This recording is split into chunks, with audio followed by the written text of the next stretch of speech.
No, feel it, Greg. It looks very, yeah. Just feel the brush, Greg.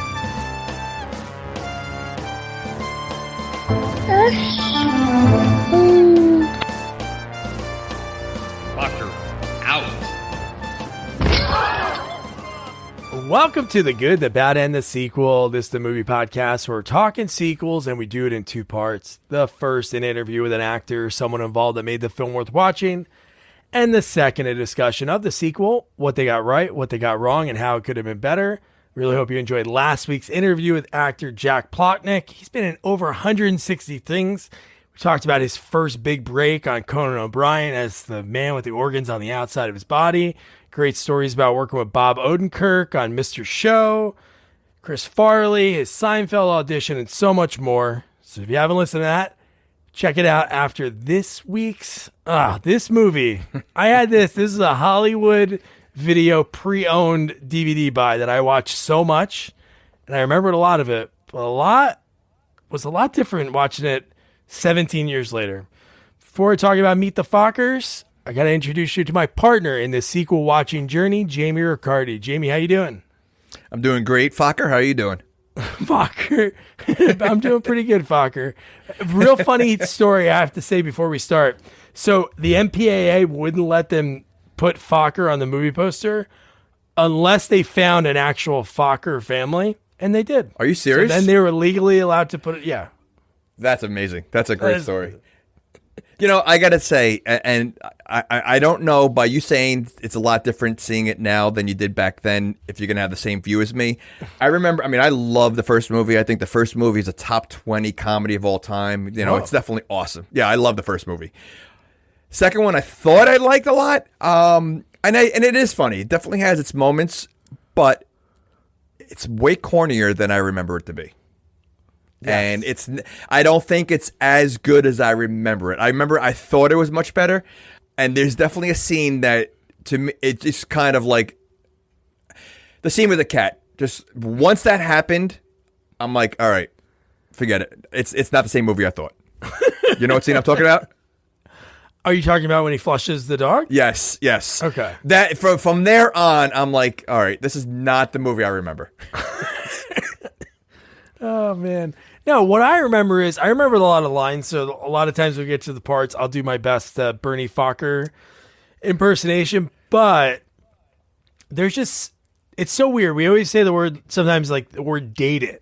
And there's some movies like we say dated and it's like, it doesn't mean exactly what we mean. This movie, there's jokes in this that are so dated. If somebody watches for the first time today and you were sitting next to them and they didn't laugh at jokes that we're going to talk about, I'd be like, oh, no. That was supposed to be funny in 2004. Yeah. Or whenever this came out. I sat down with my wife. My wife was excited to see it again. She sat down. Within like 15 minutes, she goes, this movie stinks. She got up and walked away. So she didn't finish it. And she was like talking about it all day. She's like, I haven't seen it in so long. And yeah, I mean, the amazing part is after watching it, I'm like, there's a third one. And I remember the third one not being good. So what made them think like, if this, I mean, I don't know how this did in the theater, but there's a third one, another one after this, which I think I'd be afraid to watch. Well, this one was the highest grossing one of the franchise, and also Robert De Niro's most grossing movie ever. This movie? Yeah. That's amazing. And I could see it being highest grossing only because the first one was so successful. Everybody thought this movie would be like awesome. You know what the problem is? I think part of it is, De Niro's character was amazing in the first one. Like just to have that father like that. But to continue the same thing with Focker, it kind of like, I feel like it lost its luster a little bit. Like they dumbed down De Niro so much. Like he didn't feel like a threat this movie. Like the first movie, he was a threat. Like, he was like, anybody that comes near, like he was a scary dude. This movie, he was like they just dumbed him down too much. Well, this is where they jumped the shark. There was obviously analyze this, analyze that. And then in those movies, he didn't really do, but these movies like changed his whole career, really. Because from then he did like a movie called The Intern. He did Bad Grandpa. He did another grandpa movie recently. So. I would say, yes. I would say Meet the Parents was probably his start of the comedy and getting away from the gangster movies and into the comedy world, and that's what he did. I mean, and it worked for a little while, and then like you watch some of his recent comedies, and they're horrendous. What, the one with him and Morgan Freeman versus like his grandson or something? War with Grandpa? He was one of the greatest actors of all time, and I think like someone like Jack Nicholson, he hasn't made a movie in a long time, and he's going out on top. He made like Anger Management, which was awesome, and then like you don't hear about him because he's he went out on top. I feel like De Niro should have stopped a long time ago, and he's not, and his legacy is just going downhill. Yeah, no, that's true. I love that you mentioned Anger Management. That's in the top 5 Sandler movies. That's a great movie. Oh, easily, yeah. And the best part is Sandler wasn't even the funny guy in that movie. I mean, no, I mean Nicholson crushed it. But yeah. Wow. Well, let's get into this movie because this is like, I don't even know if this company's defunct now, but I don't know if DreamWorks is. I'm sure DreamWorks is still around, but I'm telling you, this era of these movies, this old school. There was like so many movies that had that intro. Even Step Brothers, I believe, was DreamWorks. And then you get Randy Newman starting the movie off. The king of like 80s and 90s theme songs. Like, really. I mean, you know what is? I almost feel like Kenny Loggins passed the torch to Randy Newman. Like, Kenny Loggins had so many, hits in the 80s for movies, Caddyshack, Top Gun, and everything. And then Over the Top. And then he handed it off to Newman. Toy Story, and, he just, Toy Story, Naked Gun. Randy Newman really So I was surprised he passed Randy it along. Newman. He did pass it along. And then, so this is the opening scene of the movie. You have like a foreign couple that is having their baby. And then we see Greg Focker. And then I wrote down, I wonder if back in 2000, I should know when this came out. I feel like 2004 because I keep saying that I found the male nurse joke funny. Like, I don't know. Well, back then, I mean, listen, there's a lot of PC jokes in this movie, with De Niro and Focker. Listen, his name is Gaylord. I mean, I don't know. Yeah, no, I know. I don't know if that's going to be funny today as much either, but yeah, the male nurse, not really that funny anymore. It was funny back then because how many, I think it was a hidden taboo. There weren't that many male nurses, I guess, or they just weren't known. But yeah, it just the joke. That's what I mean. Like, it was funny in the first movie, but to keep doing the running male nurse joke, just it kind of fell flat. Yeah, no.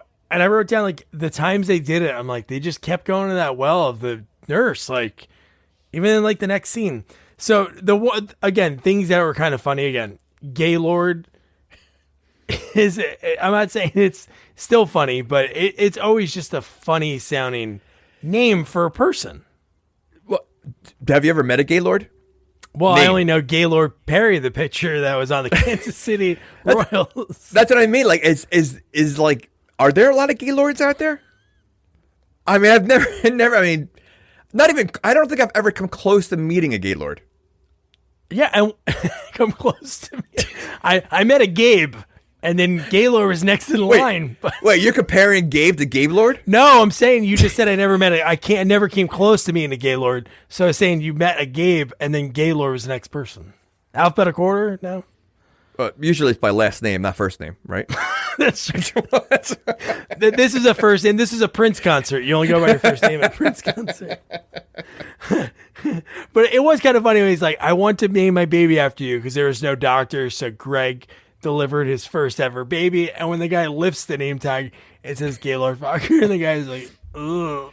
Well, he was like almost on board before he lifted his shirt up. He was like, we owe you one. Yeah, sure. And then he looked at it. Yeah. That could be a total Curb episode. Not like Larry's going to have a kid anytime soon, but that is like a Curb Seinfeld joke. I'll name my kid after you. You saved my life. And the guy's name's like Adolf.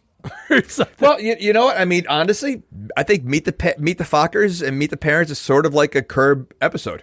All the jokes are totally Larry. Like De Niro would be Larry. Like just some of the questionable things he does. And then Greg's parents, so great. Like, they are the greatest part of the movie. They steal it. Like, Dustin Hoffman, how about this? The people are almost cast. You ready for this? James Brolin was the first one that was approached. All right. He turned it down.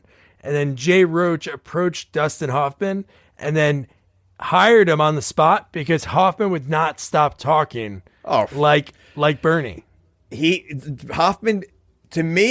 Hoffman was the best part of this movie. Like, he was him great. and Barbara Streisand are great. Barbara Streisand did a much better job than I expected. I'm just like, I don't know how they got her to do it. Because first of all, she's known to be like a prima donna, like big time, you know. So, and she's not really an actress. She made Yentl like 40 years ago. And you know, Star is Born. That's like a big but, okay, thing, but in the 70s, like early 80s. So like to come up with her, I guess, there weren't that many Jewish actresses. Well, right? I was reading something that she never she didn't act for 23 years, which is a long time. I think that's 81, so that probably that's is what I mean. Yentl and Star is Born. Yeah. She didn't like it because she liked being involved in like the producing and all of that. So this is like the first time she did it and she like actually had fun.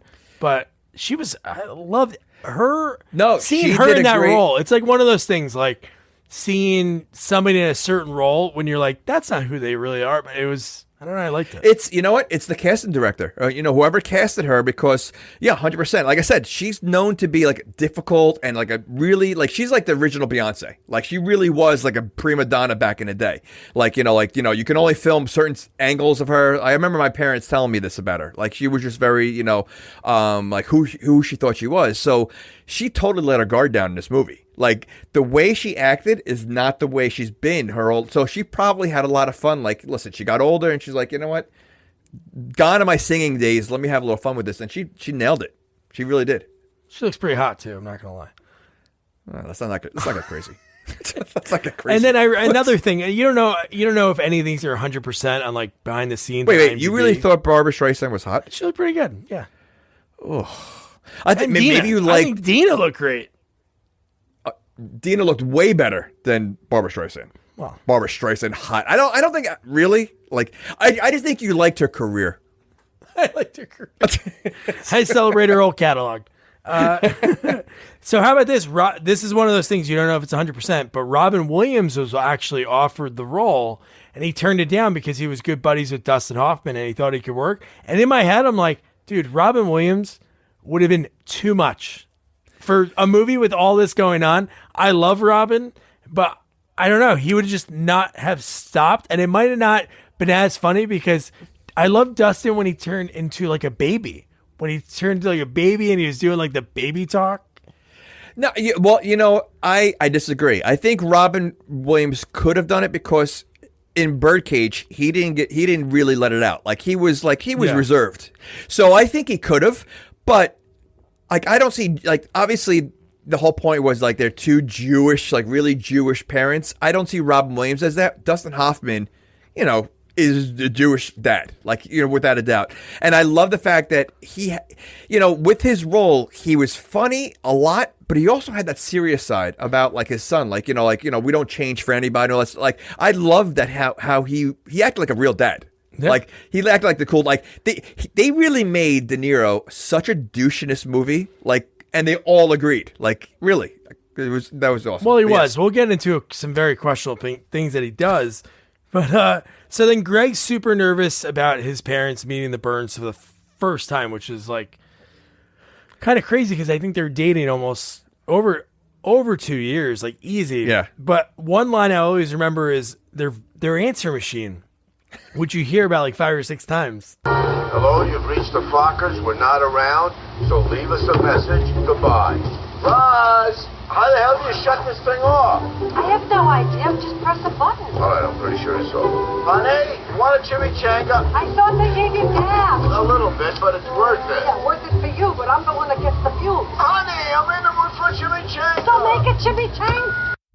See, now that's a joke that it was funny the first time, but we've heard that answer machine, like you said, about 4 or 5 times. I know. So after like the second time, it should have like stopped, but no, they kept going.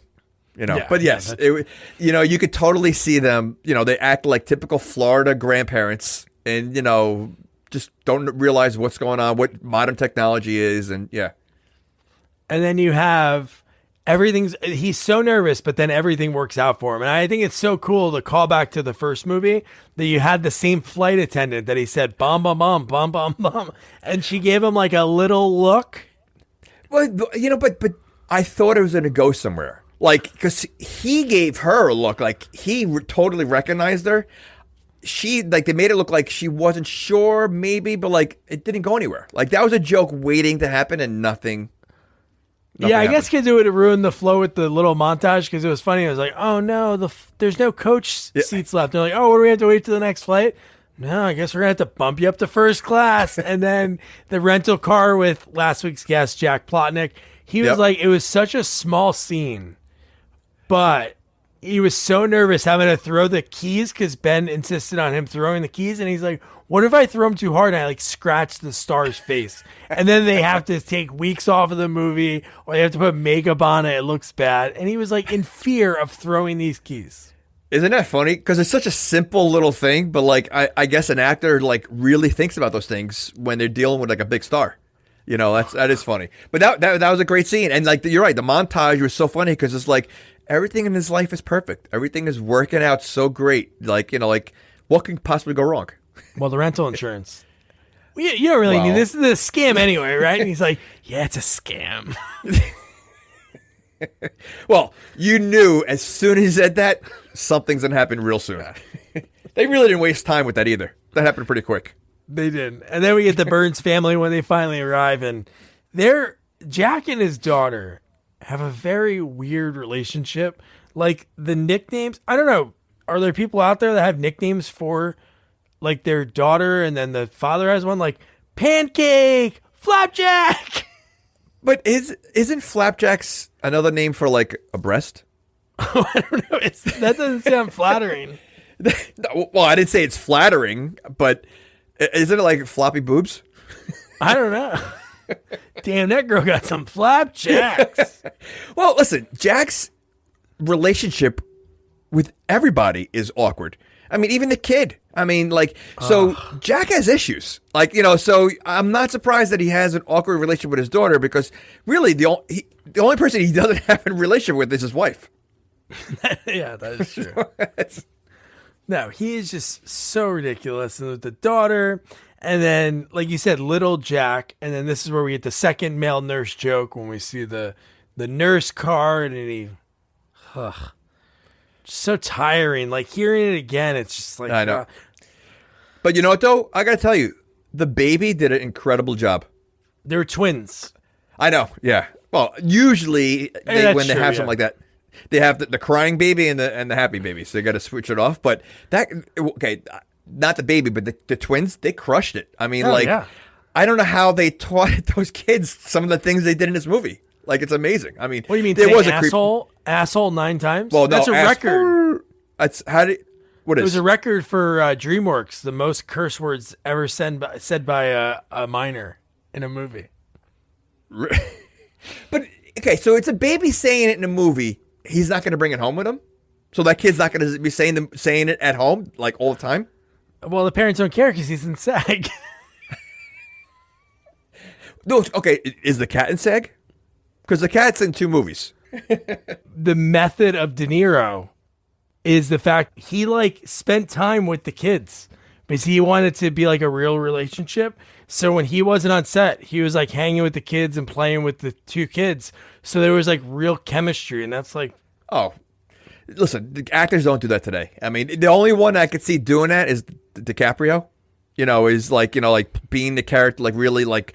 But that's De Niro. Like, I mean, he wanted to make sure, and you know what, it worked because the relationship he had with that kid was perfect. Like, you know, it was great. But I wonder if the opposite happened with Stiller, that he purposely like scared the kid off camera a few times, and like just started like throwing things at him. So then when he's on stage, you know, on set with him, the kid was like deathly afraid of him. Oh my god, because he was crying every time he saw him. Yeah, so I wonder if he like tortured him, like teased him with like cookies. And just ate in front of him. And I love that the part I did like about Jack was how no matter what, Greg could have done something or not done anything. And the way he just flips out on him. The kid, little Jack, headbutts Greg. And within a second, he's like, "Oh, Focker, what'd you do?"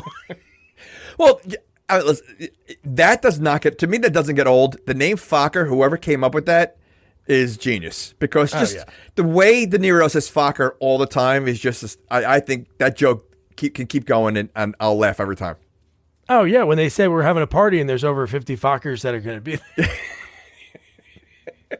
No, that joke it really is. Like, it's a genius. Like, whoever wrote that joke is a genius. Like, that's like, who would come up with something like that? It just doesn't, like, you know, and the fact that there really are Fockers out there is amazing. That is amazing. And then we have Jack, instead of flying to Florida, he has like the John Madden kind of like Winnebago that has like everything in it. And the part we just talked about with the rental, when he goes, "Greg, this is Kevlar, you know, the times that we live in." I guess that's kind of like a terrorism joke because 9/11 was a few years before. "Throw this brick right out the window." I'm like, you know what's funny? He says to throw a brick out the window, right? Few seconds before, he wipes his smudge that when Greg touches the door.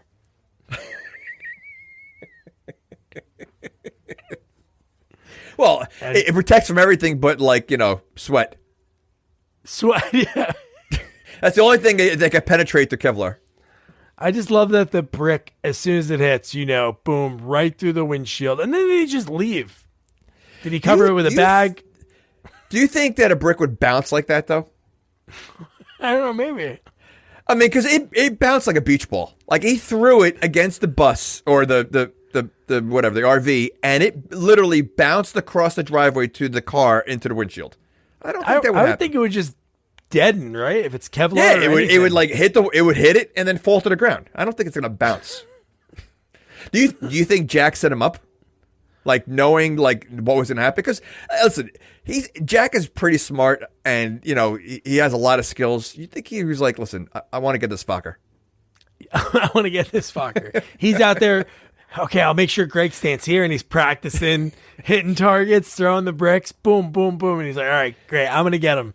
Dina's like, "What are you doing, Jack?" "Nothing." Because I mean, listen, I feel like Stiller is in both movies is constantly being set up to fail. Oh yeah, like he's So I wouldn't be surprised if Jack knew exactly where, you know, he had to throw that brick to land on the car. And then we get Mr. Jinx is back for the sequel. We talked to him before. He leaves the bathroom in this one because he knows how to flush the toilet. And he even has toilet paper stuck to his paw. See, that's stupid. Funny. It was so dumb. Holy shit, man. And then the captain. This whole scene, I'll always remember this whole scene. Again, I think it goes to what you were just saying, like how he kind of like just bullies and belittles Greg because he's like, "Here's my co-captain." And that whole scene. What is it? I wrote something down, and I'm trying to think of what he said. To like, you want to push the horn, Jack? Or no, he goes to go to Ben Stiller. He goes, "You want to push the horn?" He goes, "Yeah." He goes, "Only the captain could do it." He teased him. He's, you know, like, because Ben Stiller, I guess, was gonna. What was he gonna do? He was gonna sit. He wanted to do the radio. Oh, yes. Yeah. Right. Okay. And he says only the captain could do that. And then, like, right after that, he's like, "Do you want to push the horn? You want to try the horn?" And he's like, "Sure." He goes, "Nah, only the captain could do it." So he totally set him. It's like he teased him like a big brother. It's like he was like dangling, you know, like the things he could do, but you know he can't. But I do love that when he convinces him to honk at the girls in the bus. Honk if you're horny. I'll always remember that. And I don't know, like, I watched. Wait, why would you remember that? Why do you remember that scene? It was probably paused every time my parents put it in. There was nudity, right? There was nudity. There was only a little bit. I little. Well, there was a boob and a mooning. But I don't think that was a male ass. I don't think that was a woman's ass. It was a bus of cheerleaders. I know that, but that was not a girl's ass. I think it was. I didn't see any male on that bus. So you're saying that woman? So you're saying the woman who mooned had like a hairy ass? Or it was Dumb and Dumber, and they picked up Lloyd and Harry, and they were on that bus. So you're saying it's a connection to Dumb and Dumber? It probably came out around the same time. No, like 10 years difference, but. But in that world, Harry and Lloyd could still be on that, you know. Well, if it was Harry and Lloyd, they probably would have been mooning the other way, facing the other direction. Yeah, yeah, right. That would have been them. So then we have, oh my God, the first time. This is where I think De Niro jumps the shark as like him going from like just being a comedic guy to like really making fun of himself. He's a CIA agent who's tough as nails. Doing what he's about to do is so over the top and ridiculous. And how old is this kid? How old? You have a young child. Yeah, I would say he's definitely younger than Emerson. He's got to be like around 2, I think. Maybe 1.5. He looked barely pretty old. Walking. Well, you don't know that. They're not letting him walk. We saw him like move a little bit in the crib scene. He opens the gate himself and he walked out. Yeah. No, I bet you for breastfeeding, I think he's a little bit. I'm not going to lie. There's people that me and my wife know that were breastfeeding until their kid was like 4 years old, which is creepy. That is creepy. Very. And you know them personally? Yes. They might listen to this podcast. Doug, was that you? No, it's not. Yeah, it was. My mom listens. But no, the fact that he has this boob thing. All right. What's creepy is he has the boob thing, right? What's even creepier is it's a mold to his daughter's breasts. 100%. 100%. That is and yeah, and he's asking people to feel it. And that's what I mean. Yeah. Let's be honest. Ben Stiller takes a long time to feel it. Like he acted like he was awkward to touch it, and then he wouldn't let go. Oh, no, he would not. And he goes, I guess this is what I would imagine that her breast does feel like. That whole scene was extremely awkward. Yeah. And okay, so let's just say Jack made this thing. Wouldn't he make it like it's not just sticking out the whole time, like, put a little pocket that he could just like unbutton to let the boob out?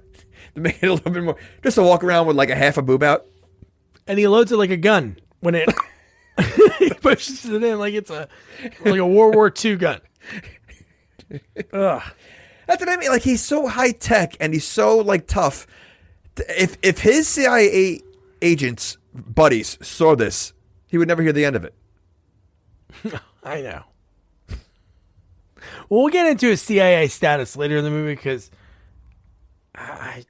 there's some weird things that happen. Like he also seems a little awkward later on.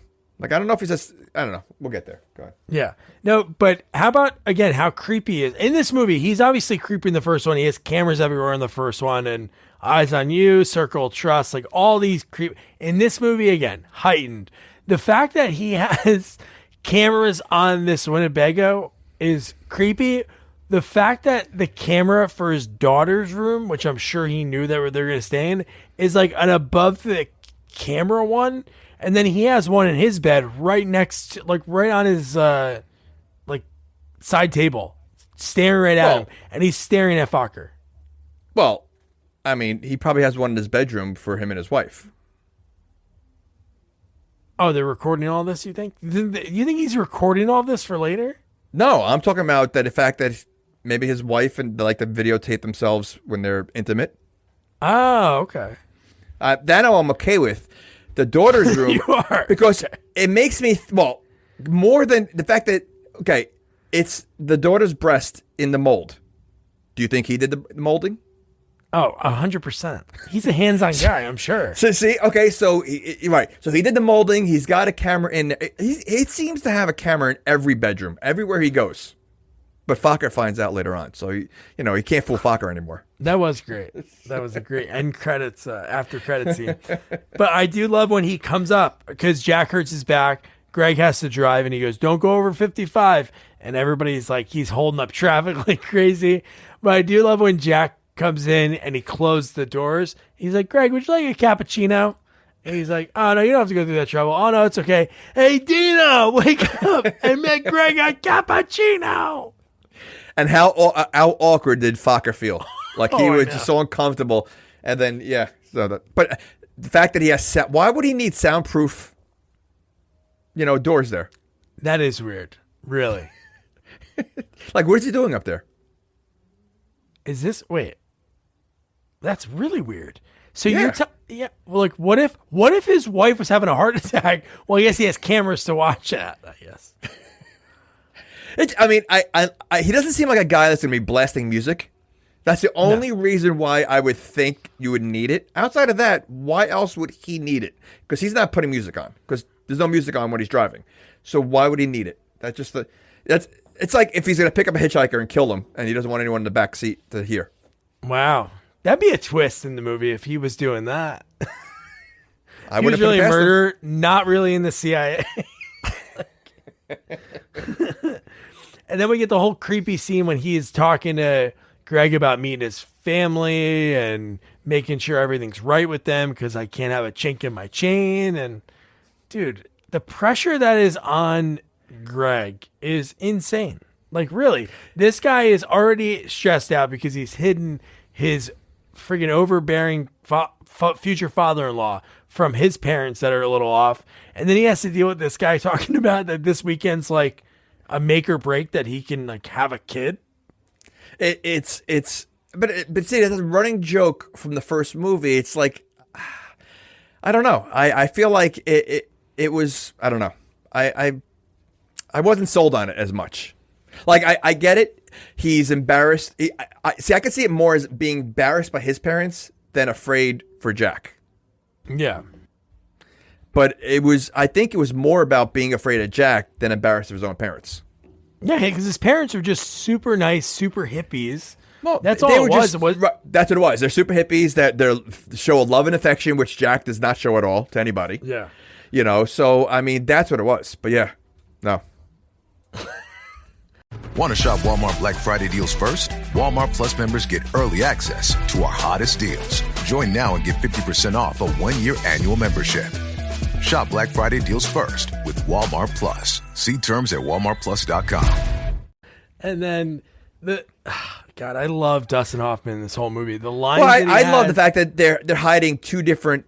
They're hiding that Jack's a CIA agent, and they're hiding Barbara Streisand's job as a sex therapist. Sex therapist with Larry David's father from Curb is the judge in the movie.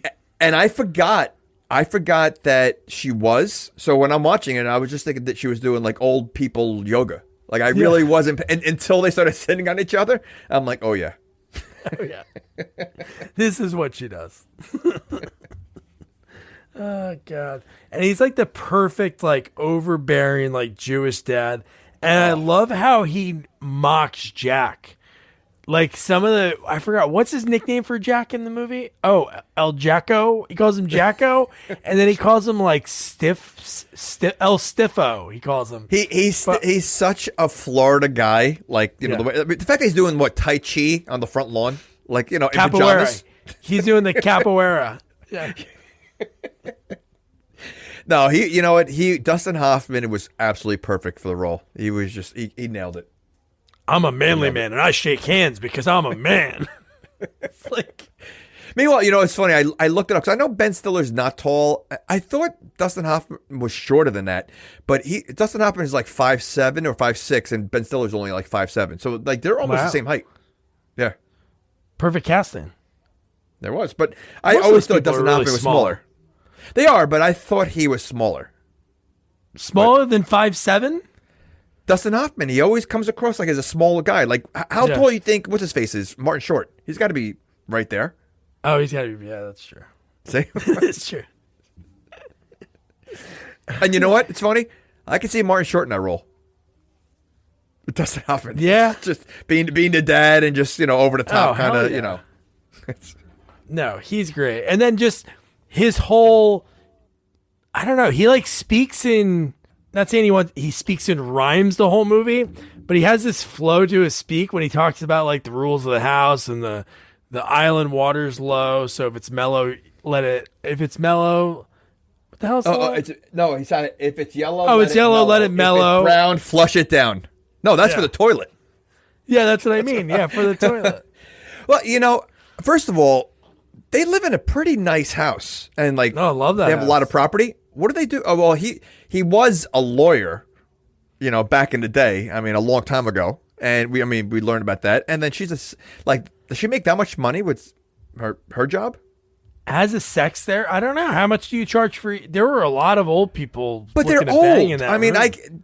I do you think there's really a thing for old people like that? Because they look like they were in their late 70s, not even, I think 80s. They look like they were in their 80s. I'm not sure if they're gonna be as frisky in your 80s. Well, that's why they need Roz's sex class to get frisky. Do you think they really have something like that in real life for 80-year-olds? I don't know. They always say the nursing homes and those places, people are just banging. They could barely walk down the hall. You think they're gonna, I don't know. I don't believe that. Or hey, Joan, how'd you break your hip? Did you fall? No, I was hanging out with Carl in 4C. I could see one stud in the nursing home. Like every nursing home probably has one stud. I mean, I don't think it's maybe multiple, but there's probably one guy. Maybe he's younger than the other ones. He's a lean 67.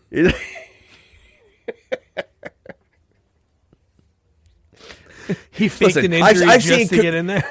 Oh, well, listen. Between Cocoon and Twilight Zone movie, when they all become young again, like all of them, even Cocoon, they all can barely walk.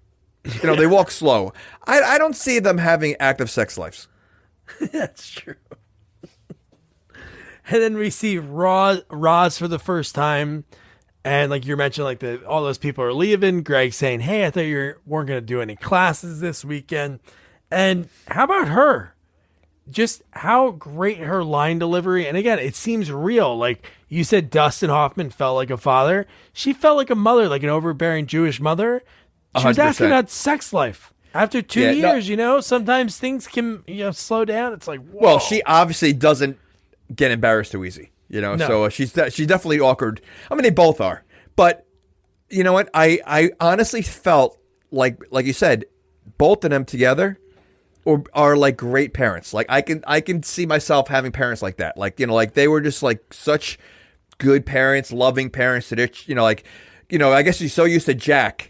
And then you see this, like, I think they did a great job. They really seem like a married couple that just, really adore their child. Yeah. And they adore him a lot. Yeah, so much. Again, it's funny when I remember this movie, every scene with Dustin Hoffman is really funny. Like, at lines, how about the duck hunting scene? When he's talking about, like, oh, me and Greg went duck hunting. And he goes, you shot a duck? I shot at a duck. I missed. I think I missed. I was waiting for Jack to say, "No, you blew his brains out." Remember? Like I could see him like coming back just to try to get him in trouble with his dad. Like that would be something I'm surprised Jack didn't do, because he heard it, he saw it coming. Like Jack's an instigator. Like he's such an instigator and a troublemaker that I'm surprised he didn't set him up for that. No, yeah, you're right. But then we get the Wall of Gaylord.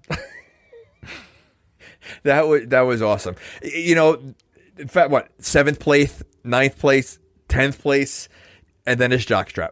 That was the topper. Like I totally forgot about that, and then that was amazing. And how, again, you were talking about how great of a dad he is when Jack says, "Oh, I didn't know they made 9th place ribbons," and deadpan, dead serious, "Oh no, Jack, they make them all the way up to 10th place." Just like a real answer, and that's what it was. It was like he was all serious, and it's funny. I mean, I knew like a lot of my friends that were only children, Jewish family. They're all like that. Like they're so proud of every little like thing they do, just like that. So like they really played it perfectly. Yeah, good old Jewish dad. I never had any buddies that were like Jewish. That'd be really funny. Like just like celebrating like the littlest like tiniest thing. They really did. So I mean, they're not far from the truth to how they portrayed them. I mean, I'm not sure they people really have 9th place ribbons on their wall, but Oh wait, pretty funny. So since you're our expert for this, Did any of your buddies' parents keep foreskin? Is that a thing? I thought you're supposed to eat the foreskin. Ooh. I'm being dead serious. I thought so. I know the moil. You know what a moil is, right? I know what the moil. That's the guy that cuts. Okay. I remember that from The guy- Seinfeld. Taught me that. Okay, so I thought, and I could be wrong. I thought the men like cut it up and they take a piece of it, and I don't know. They sell it. Well, it's supposed to be a whole big celebration. It's not supposed to be like literally. I think a room is filled with men, the Jewish men, while they're watching the moil do it. It's not like, listen, when, you do have a daughter. So when I had my son and the nurse wheeled him out to get it done, my heart sank. Like, I wanted to cry. Just because, as a guy, you're like, oh. Because, I have to bring my cat next month to get fixed. And I'm going to be upset about that. Oh. Imagine your child. And they don't, because, they're probably not. They're not going to give him any kind of injection to numb it. They probably just put little ice cubes. But again, the difference between a human and a cat's getting fixed and they're getting their balls taken out. They're just trimming on a kid. Okay. They're it's like using a cheese grater. You get a block of cheese and you're scraping it off. That's basically what they're doing. Wait, maybe that's what the Jewish people do. All the men get around. They do it on a Tuesday, and they put on their tacos. Ugh. They call it a foreskin fiesta. Wait, you think tacos is a big Jewish meal? It just fit into my brain when I said foreskin fiesta. Ugh, it's gross. And then perfect segue to our third male nurse joke when it was the greatest male nurse in the world on the trophy. But man, whew.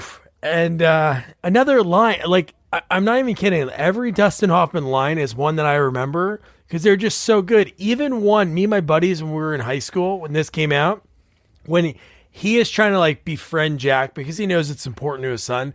And he goes, Jack, let's go outside and have some drinks. And he puts his arm around him and he goes, we'll get drunk and piss in the lagoon. I've said that so many times in my high school days, because of this movie. That's such a classic line. Dustin, that just shows you what kind of free spirit he is. He's, and that's, how cool is that? Imagine having your dad is the type that's going to drink and just piss in the lagoon. That's awesome. Yeah. They really are such free spirits. Some cool callbacks to the first movie when you didn't even think about it in the first movie, right? Did they reference in the first one that Greg didn't have a sister? No, right? When he said that, it was just, that's a fact. It was just because he had to explain why he knew about milking a cat. Yeah, but I'm saying, but it's not later in the movie, it was No, never came up again. Nothing came up again. Yeah. So that's what made that even funnier when he was with Greg being an only child and us only able to conceive one. And he just leans to him and he goes, I thought you had a sister. And he goes, huh? He goes, you told me you milked your sister's cat. Well, that's why it was great because I think everybody forgot about it. So when Jack says that, it brings back memories of oh my goodness, because we all forgot about it. I totally forgot about it. So yeah, that's awesome. That was a good throwback. Yeah, and then the whole thing you mentioned earlier with Dina and Jack, their relationship, and Muskrat is their safe word for don't talk about anything even more because he is so worried about little Jack throughout this movie. And again, I know that thing is Fort Knox, that Winnebago. But there's a lot of times in this movie, the kid's just in there in his crib and he has a camera everywhere. Yeah. No, he seems to be a little too. First of all, why is he spending so much time with the kid in the first place? Where're the parents? Remember they said on their honeymoon, which was in the last movie, they went to, I forgot what country. Maybe I'll just say Singapore, but it was something like that. And they opened up an orphanage on their honeymoon. That's what they did. Okay, but this whole movie, you don't see the daughter at all, and Jack's with the kid. And this takes place over a couple of days. So, where are the parents? They weren't even at the wedding. They didn't fly back for the wedding. That's what I'm saying. Or even the son. He wasn't doing much. He was in Scary Movie. That's it. Oh, that's right. Do you think they have custody of the kid? Ooh, maybe something happened. Because they really don't mention them outside of the mom's breast. They don't talk about her at all.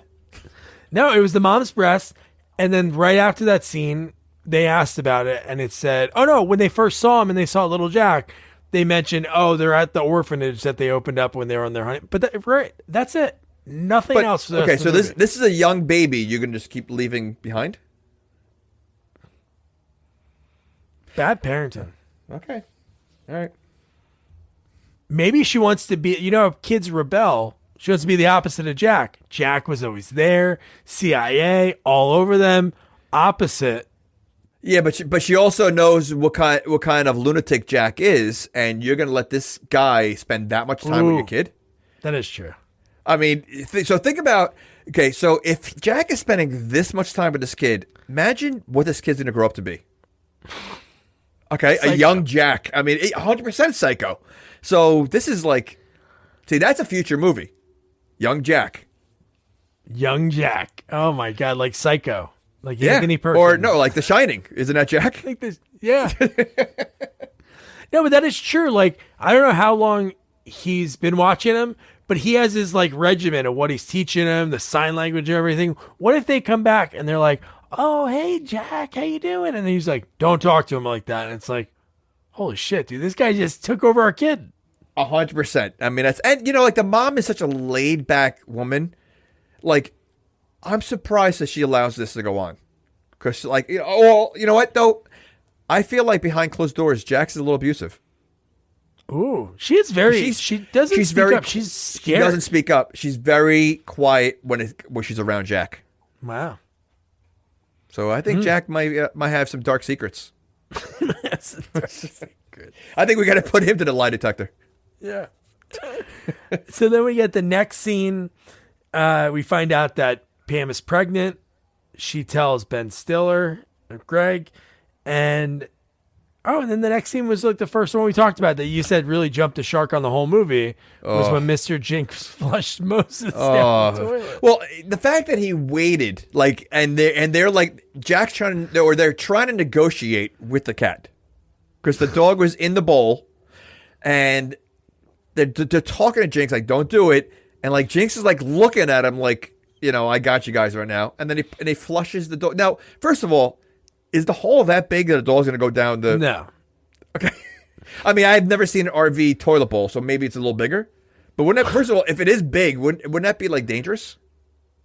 Yeah, a kid. Because if the little kid is potty trained, he's sliding right back down there. Yeah, he falls in.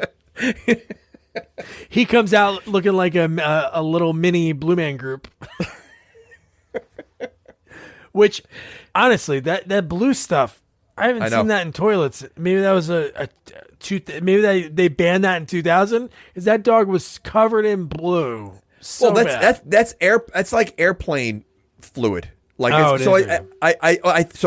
they probably have the same kind of waste management as an RV because where's it going to go? So it goes on a tank. So maybe the blue is what stops the smell. So it's not. Maybe it's like a strong Clorox. If there's any waste management for airplanes or RVs or even Winnebagos, @sequels only on Twitter. Let us know what's going on. Did we get past the part of Dustin Hoffman's one testicle? Yeah. Oh, that's the whole thing. He said, because I only have one testicle, we can only conceive him. But what if I had two? Could you imagine what he would look like? Because I wrote it down. I'm like, all I wrote down was one testicle, and I forgot where I was. He looks like a young Jewish Marlon Brando. Oh, and then how about to end the scene, like to end that whole like drinking outside with the Tom Collins when he's like, I heard someone was a Tom Collins man, which is a cool throwback because Tom Collins was his name that he used at the bank and casino. De Niro. Really? So the writer, that's cool that he put that in the first one. Right. But how about Dustin Hoffman mid-conversation? Flying backwards in the chair, end scene. That's it. No, he was awesome. And you know what? For his age, you know, he did a good physical comedy there. I mean, he was pretty good. Oh. You know. But did he make anything after this movie? Like, I wonder if this is one of his last movies that he made, because I don't think he really did much. big. I don't know. I remember he had that show on Stars called Luck. Do you remember that one? It was on for a year or two. It was about, I think he owned a horse track or he was a horse owner. Yeah. It was actually, I think it was pretty good. I don't know. All right. He's Lucky. old now. It was Lucky, I think. Lucky, yeah. It's called Lucky? Luck or Lucky, one of those. But he looks really old. He's like 84 now. He looks it. No. So, Listen, unfortunately, I think there's a whole slew of Hollywood people that you're going to start seeing pass away in the next couple of years, because there's like a whole slew of like all those guys that are like just recently. Was it James Bond? Was Sean Connery just died, right? Or was it him that just died? Sean Connery was a little while ago, yeah. A couple of months ago, right? I think so. Or was it recent? But I think like, they're all like turning 90, 85, and I think unfortunately they're all getting old. Like it's a whole group of actors and actresses that were kind of came up together, So yeah. Like Dean Stockwell just passed away today or yesterday from Quantum Leap, and they were talking about rebooting that show. So I don't know if they're still going to do it, but with him? Well, they can't now. Too soon. But then, so oh my God, Isabel.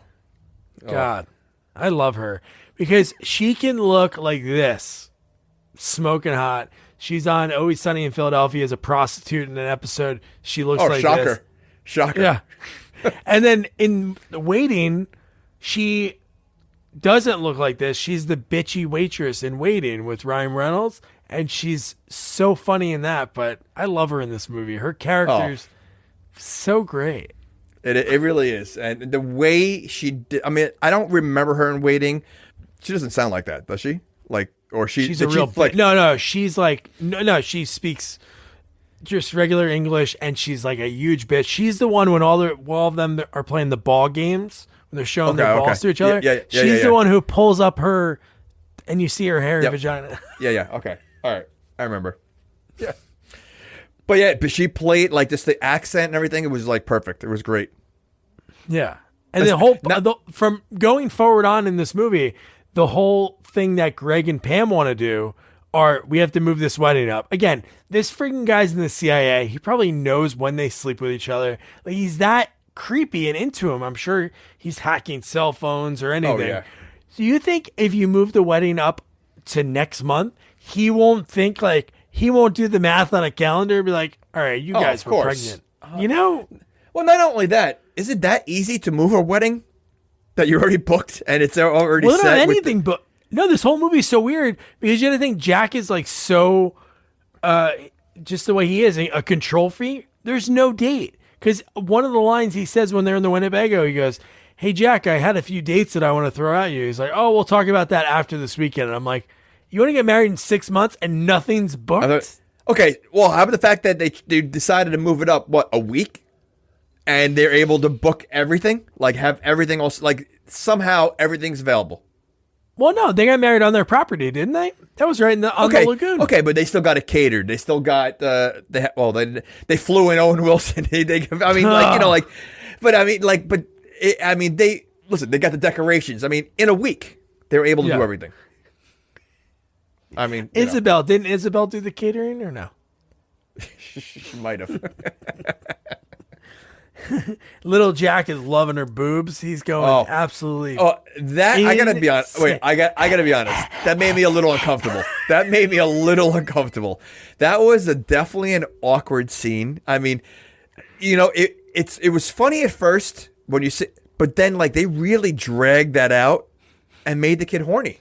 Like it was the kid wasn't looking like. I feel like it was such like a over the top kind of. I don't know. It was weird. It was a weird scene. It really was. And they put him to bed right after that. And then he had a cigarette and went to bed. Yeah.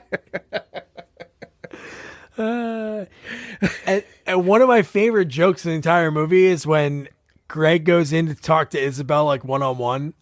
And he's like, hey, I'll tell Pam about us, And she's like very nice and everything. But he's like, not now, when we're ready. And as soon as he goes through those doors, it's like, and Greg lost his virginity to Isabel. That was so funny. Like it was very funny. 30 seconds of him like, hey, and I promise I'll tell her, blah, blah, blah, blah, and then revealed. No, that you know what, like that whole scene of like just embarrassing him with, and that's the foreskin and everything, right? That's the same. Then opened up the album and everything. That was. Oh yeah. I mean, you knew that. I mean, you knew that that's what. And I hate to say it, I think that's what Jewish parents do. Like they get excited. They'll show you videos of the birth. You know, like I mean, you know. Ugh. Imagine watching someone else's birth. They tried to get us to watch it in school, The Miracle of Life. I did not go to class that day. Listen, as a high school student watching the birth, yeesh. I mean, it's rough. It's like a horror movie. A buddy of mine, to make the teacher uncomfortable, he brought in snacks like it was a movie. He was like eating popcorn. That is amazing. That's awesome. Yeah. Very funny. That's awesome. Was that so you? just before, huh? Was that you? Were you the one that brought in the popcorn? No, I didn't go. I was so nervous. I didn't go. Okay. I don't believe I wasn't ready to see that. You weren't ready to see the birth? No, I didn't want to see it. I didn't want to be scared, like already freaked out of like accidentally slipping one past the goalie and being a teen dad. That was a fear of mine. Okay. Okay. Did you have like an older woman, like a babysitter? Did I have a babysitter? I didn't have a Spanish teacher. Maybe. No, I didn't. But stories for another day. There were older women when I was younger. 16 and she was 34. Whoa. Okay. I didn't know her name, so we can't arrest her 20 years later. Yikes. So the whole scene before the foreskin is pretty funny because they're going back and forth on how to raise the kid, and it's really just Jack versus the other, 5 people. He's like, you gotta be regimented, you gotta talk to them like adults, and I love just Bernie when he's like, oh no, you gotta love him, you gotta kiss him, you gotta hug him, you gotta Fockerize him, you just gotta Fockerize. Well, Fockerizing came in multiple times also. Yeah, that was another. Yeah. Focker. I still can't get over that joke. Like, I really like, how does one come up with that? That's like, really? Are you talking about the baby, like, orgasming?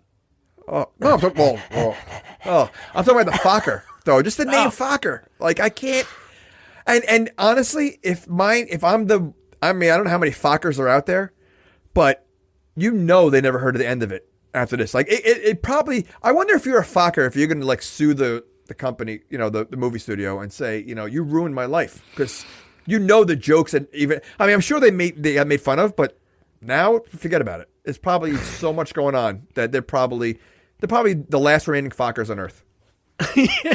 They're gonna change their names. How about the guy I interviewed? I can't think of his last name, which is terrible. The guy that created Step by Step and Urkel, and he told me the story that his buddy's name was Steve Urkel, and they named the character, and then the guy was so pissed off because people used to just call him Crank Call him. Yeah, I think there's a lot of names out there that unfortunately get ruined when it comes to like a movie or a show, and you're stuck. Focker. Gold. Rarely when you have a face value joke that's like in your face, like it's the name of the movie, that it really still lands throughout the movie, but it does every time they say it. It's a funny name because it just has so many connotations to it. So it's like, it works. It just works.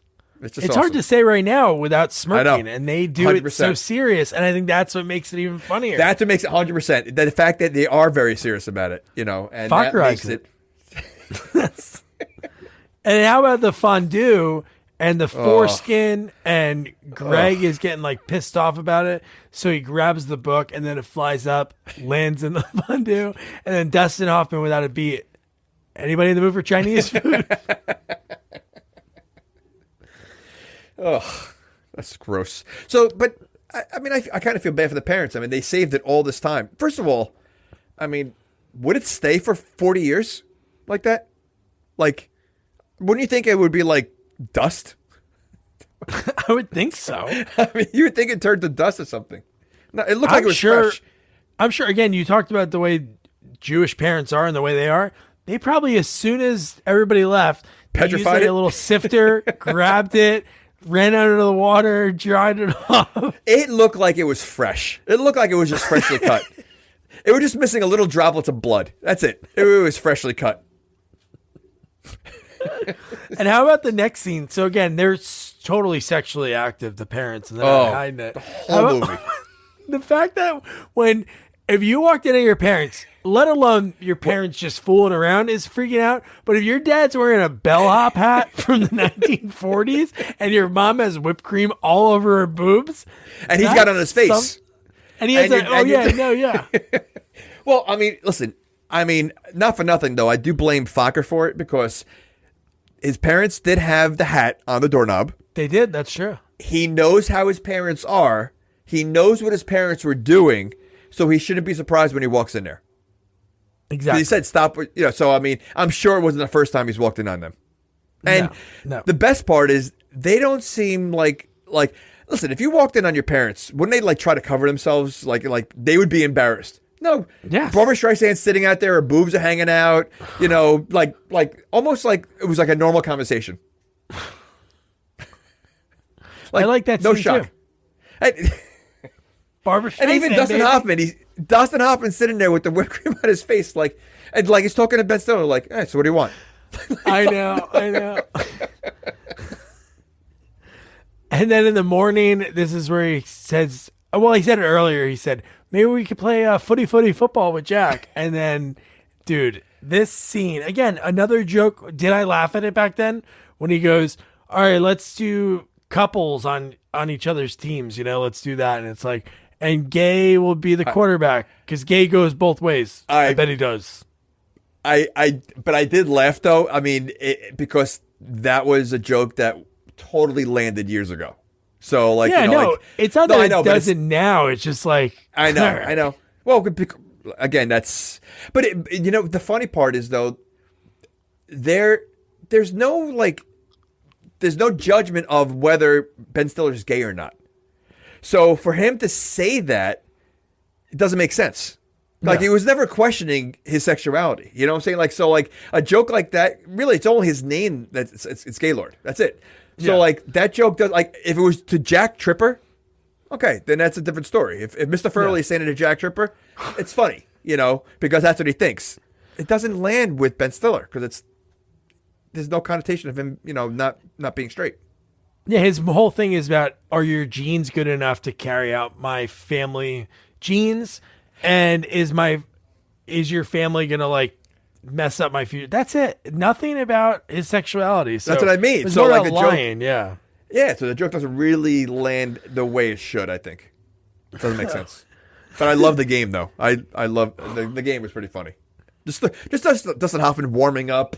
And just I think they purposely made him look smaller. He had this oversized shirt or whatever it was. Or no, he had, or the pants pulled up to his it just looked ridiculous. Yeah. He looked so ridiculous. And it ends up being 1-on-1. And I love that for the fun. Before that, he tackles his wife and they start making out as they're on. They're he really is what do they say? Rabbits? Having sex? Because they're constantly that's doesn't happen. Yeah. Really, it's a nonstop with his wife. He's just all the time he's ready. It's incredible. He's just he's ready to just go, man. He He's really got is. one nut and he's ready to just bang. Which I'm surprised he only has one child. Considering the amount of times they probably do it, there should be more than one kid. Unless when maybe it's a fact that if you have one testicle, you can only have one child. How many kids do you have? 8? Oh my god, that's a lot of testicles. Well, I didn't mean it like that. I know that. That'd be pretty weird. 8 testicles? Yeah, you get to a certain age, you're like, okay, doctor, how many testicles do I have? It's like 7. It's like, holy shit, that's a lot of kids. But the final scene, the 1-on-1 scene, I do love because obviously Greg wants to help his dad. So he tells him that he's going to do the stop and go and with the pumping. And when the music hits in and he goes to the charcoal grill that happens to be right on the field, perfect placement, he does the eye black. And even though he knows what's coming, he kind of overruns the route. Like, he's way behind him. And Greg floats one up, and dude, he gets lit up. I mean, the way they made it look, like, I mean, he got tossed. Like, it was ridiculous. Like, it's like that famous hit that you see all the time on like in NFL. They show these like all these all-time favorite hits, and the one guy spins around in the air. You ever see that like famous hit? Yeah. That's what it looked like. He spun around in the air. It was like insane. Yeah. It was a great stunt double because the guy looked like him. Obviously, it couldn't have been. Even if you wanted to do it for insurance purposes, they would never risk it. But the look on the contact and everything, it looked just like him, man. It was awesome. And then Dustin Hoffman's like dancing around. As like De Niro's like hurting on the floor. He's like, but I love how the fact that De Niro later on has to question Ben Stiller. It's funny how he knew the route that I was doing, or something. He knew the pump fake, or something. Which was kind of dumb because his whole reasoning was that they ran the play 5 times and he didn't know it at any time. Well, he can finally guess that you're running the same friggin' play. How long were they playing? If they really worked that many times, wouldn't even be ready for it. Well, if it's in movie terms, they only had 3 plays the whole time. That's all we saw. We saw they played for 3 minutes. Well, the wives quit pretty quick. As soon as Dustin Hoffman started humping his wife, they were done. And then it was just the guys. And then they went to have wine spritzers. And then they were ready to just hang out. And then right away, then the next day, this is when they go shopping. Oh, no, not even go shopping yet. Right after the scene, Roz knows right away that Pam's pregnant. And you know what's funny? That's a typical mom. Like a mom who's, like would know that. Like, I mean, I remember my mom knowing when my wife is pregnant. I like moms get that sense, like knew. And I think that was great. Like, it shows you how motherly she was. That's a superhero power. That is. Well, listen, moms have a lot of... They know when you're lying, too. Oh. I got caught many times. I know. It was revealed recently that that's why you had to watch Days of Our Lives for a whole year. For a whole summer. No, not for a year. It was a summer. No, you kept watching for a year. I kept watching for a couple of years. The summer was the gateway drug, and then you were just hooked. Well, it was really just an excuse. I really wanted to watch it all this time, so I blamed it on being in trouble. You used to get in trouble a lot, not turn your homework in. All right, Jamie, now you got to watch. Now you're watching Bold and the Beautiful too. Oh, damn. Oh no, Eric's triplet is coming back from the dead. Oh man. Those shows, people watch them. Good for them. Let me tell you, they're so stupid. There was a guy on Days of Our Lives called Patch because he wore an eye patch. But when he had his when he had his eye patch off, no one could recognize him. He was like Clark Kent. Like when he had eye surgery and like no one could recognize him. That's amazing. So stupid. I love that.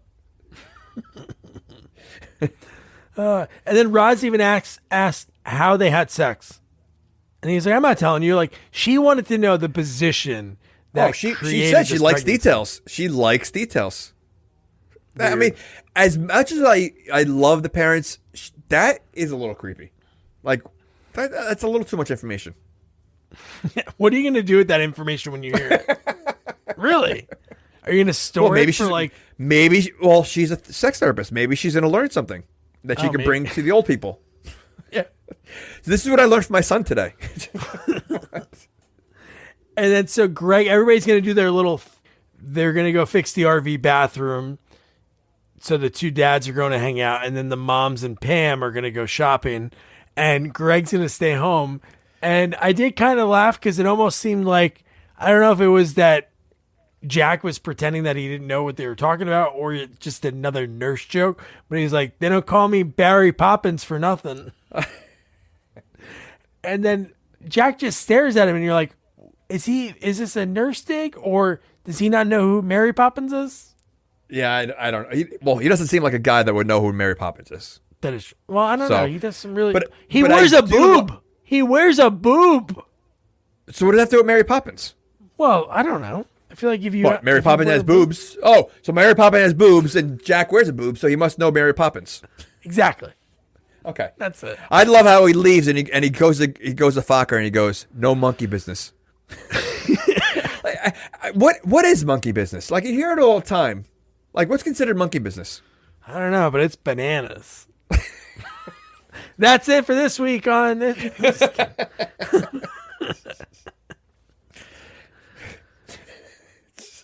All right. But this scene was pretty funny. No, that scene is funny. But if you've ever had children, you know what it's like when they're screaming like that, and you're trying to teach them. So I mean, you could definitely relate to it. But the stuff when he gets angry and it was very funny. And sleep training, like, that is the worst feeling in the That's world. what I mean. That's 100%. It's very difficult. Yeah, and when it's not your kid, I wouldn't do it either. I would not do that. If somebody No, asked you to would watch your not kid, do it, and it would be extremely annoying.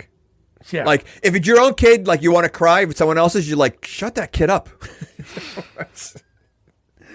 Let's just talk about this whole scene, and then we'll talk about like what the other people are doing. But how about when he goes, let's find some of Jack's approved toys?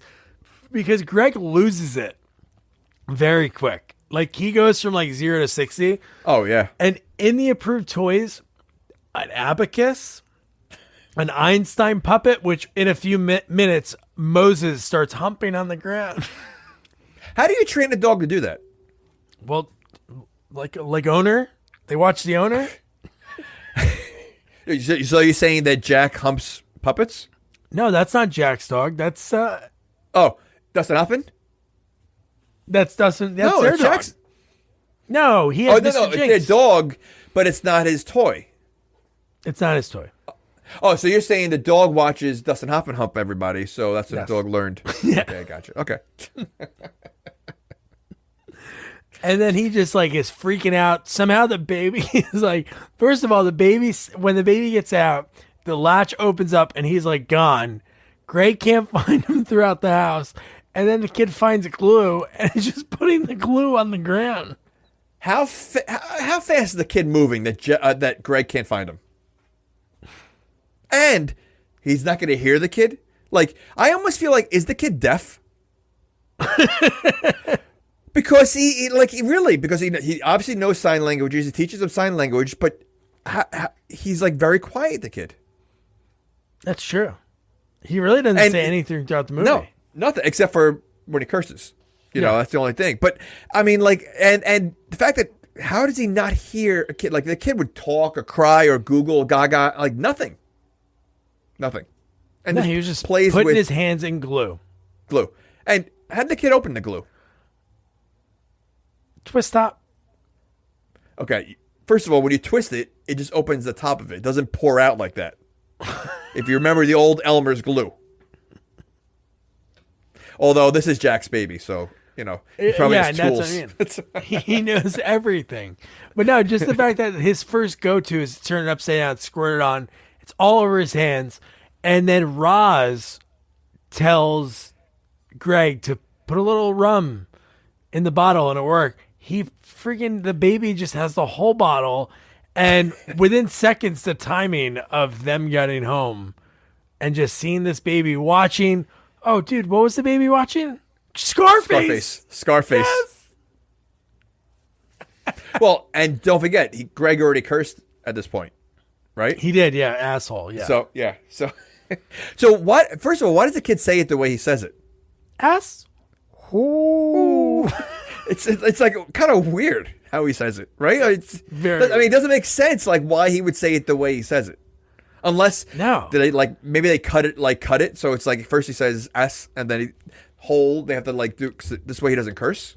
Oh, maybe, I don't know. I'm sure it counted because they basically said that it was like the record for curses by a minor for DreamWorks, but I don't know. But why wouldn't they have like Goodfellas on or something like that? Like, just to have, that'd be a funny reference. They already did the Tom Collins for joke. De Niro.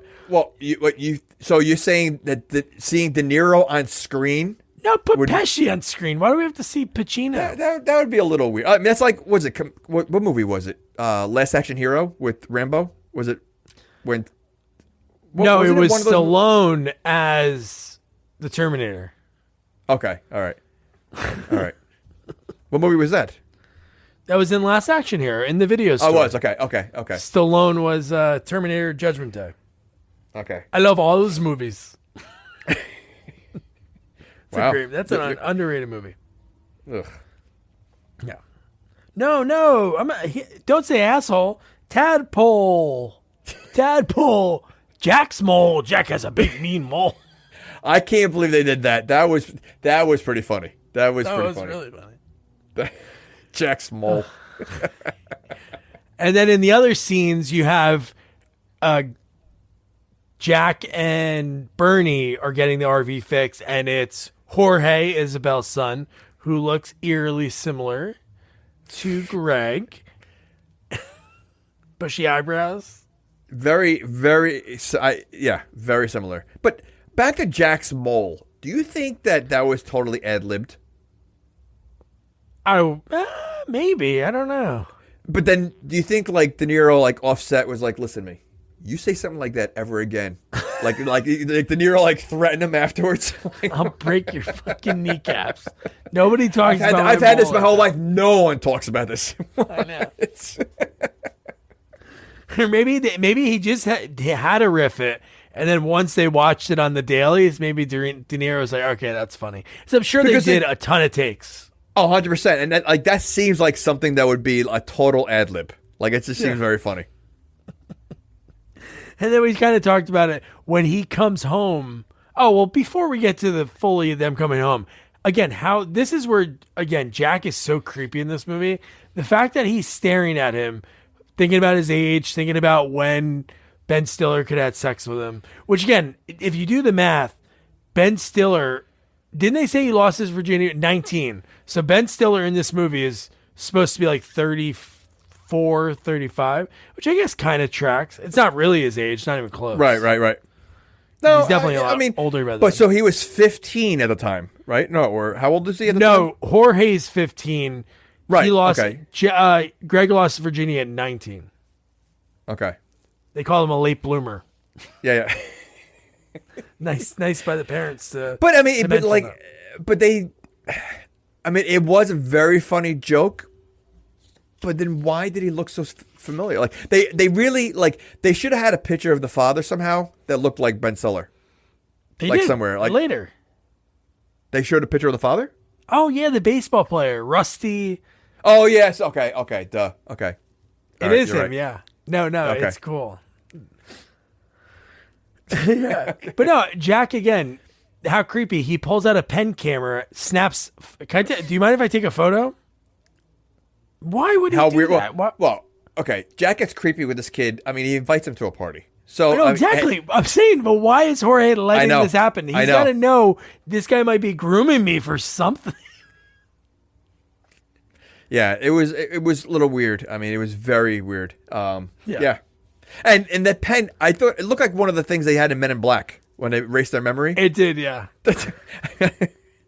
I thought he was like I didn't realize it was a camera at first. I thought he was like gonna like shoot him with something. I didn't look like a camera at all. Yeah, and the fact that the photos were like perfect, like I know he's in the CIA and everything, but then when they get home, we have the bottle, the Scarface. Mr. Jinx is getting humped by Moses. Like as soon as they walk in. He wasn't fighting it though. Do you think that's possible though? For other animals to have sex with each other? Yeah, well, a dog. I mean, that's what happened at the Island of Dr. Moreau, right? Never saw it. You never saw that movie with Brando? No. Wow. Did different animals have sex with each other? No, but the humans were interspecies. They were human animals. Like they were humans. Whoa. He was doing tests. I can't believe you never seen it with Val Kilmer. No, I gotta check it out. Yeah, but I mean, do you think like a cat and a dog, if they did it the right way, they would have a cat dog?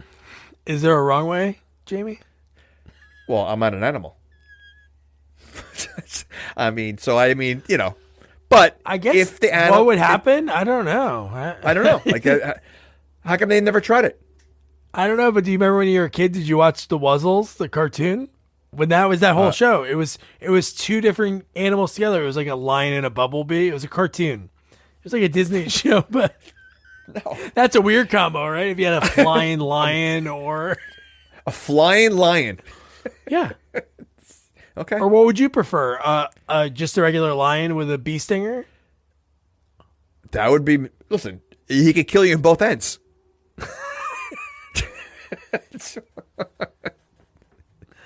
That's great.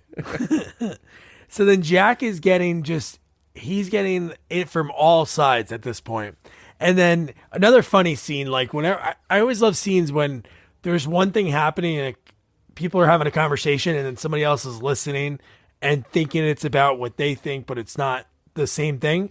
But when the Fockers are talking about the new baby, because how about when he comes in with the champagne?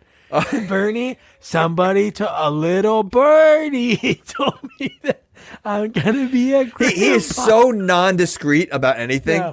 You know, it's so funny. That's 100%, and you can see him doing that. Like that's why he said, "Dad can't keep a secret," and he comes in like with a party when he finds out. Like he couldn't. How about later at the party in front of a million people? He's miming a pregnant belly across the party. That's yeah, weird. but in his defense, though, the mom was there. Both moms were there too. They all knew. So you know. Yeah. But yeah, they could have stopped that party. They really could have put a stop to that. Well, yeah, they're talking about the new baby, and Jack comes up to eavesdrop, even though he has a hurt back still, and he's listening, and he's thinking they're talking about Jorge. So he hears him says, "I don't know. I feel like I just have to be honest and tell him, but I don't. I want to wait till after the wedding." So there's like all of this going on, and you know, but in Jack's defense, he did go up there to say sorry. No, he didn't. He used that as a fake thing afterwards. No, he was going to say sorry. You don't think he was going to say sorry? No, but you know what he had to do because he wasn't really going to say sorry and he got caught.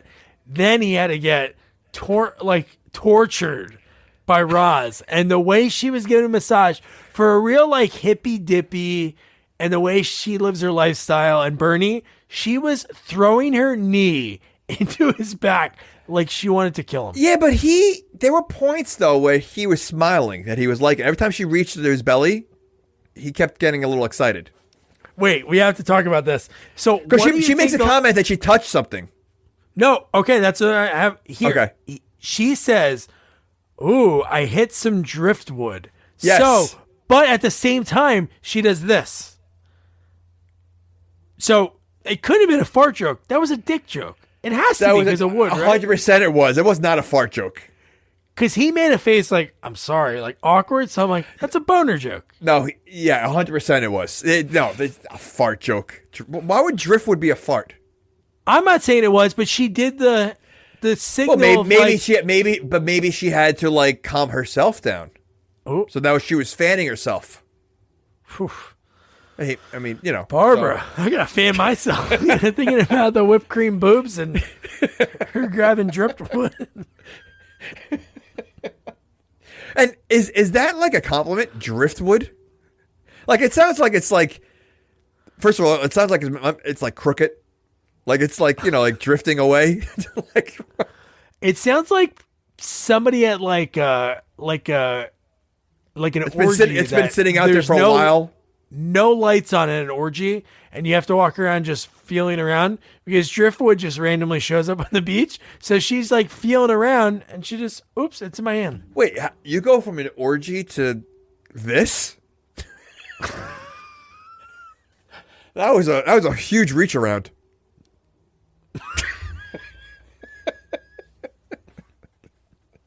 I think you just complimented Mr. De Niro. Bobby. They don't call him Bobby for nothing.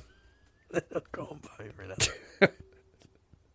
I don't know what that makes no sense. I like it. Go with it. So I love when Greg comes in and he like sees it through the window. He stops it. And she was like, "Oh, just helping him out. I wanted to fix his back." And he looks at her and he goes, "You were riding him like Seabiscuit." So you got to assume that the Fockers are swingers. Oh, 100%. Okay. And I want to say that I think that Dina was all in, ready to go. She hasn't been touched. Remember when they're talking? She says, "Oh, we do it on our anniversary." Well, she has special occasions. On anniversary, and then she paused. No, I think that Barbara Streisand totally groomed her, and they were ready to swing. If De Niro was, had his head right, they would have been swinging. At the end of the movie, that could have happened because she offered that advice, and maybe that led to something. Well, he got excited at the end. He became like a little kid at the end. He was totally, he changed. But now we have to talk about where he gets crazy. Like, obviously taking a picture of Jorge was super crazy, but after this, when he fixes his own back walking and he like cracks his back and he goes into the RV. Wait, the way he does it though, like he's in so much pain, he's crunched over, he literally cracks his back and then walks completely like normal, like as a tough guy. Like he just like, it's almost like Mel Gibson with his shoulder, like when he swings it in Lethal Weapon, like he pops it and he cracked his back and like nothing happened. He just ready to go back. Like, does that happen? Like your back is that out of whack that just a little crack and you're good to go? I don't know about a back. Maybe like shoulder out of place. No, shoulder finger out of place. Correct. But a back is like that's like vertebrae and discs. Yeah, that's like a serious thing. Yeah, but this is when he goes pure like CIA psycho. Not for nothing. When the fact that he's retired and he sets up. I know he has a lot of money, obviously, because the Winnebago's a lot of money. How much more money? It would almost be double the price of the Winnebago to add a secret lair. That's way too big for that Winnebago. How do you add a secret lair? I don't know. Like who adds it? Like, is there a company out there that adds secret lairs?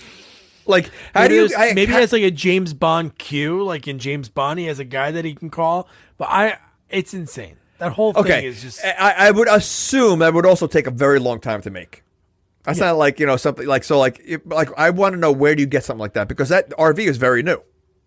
He must have a guy. He has a guy.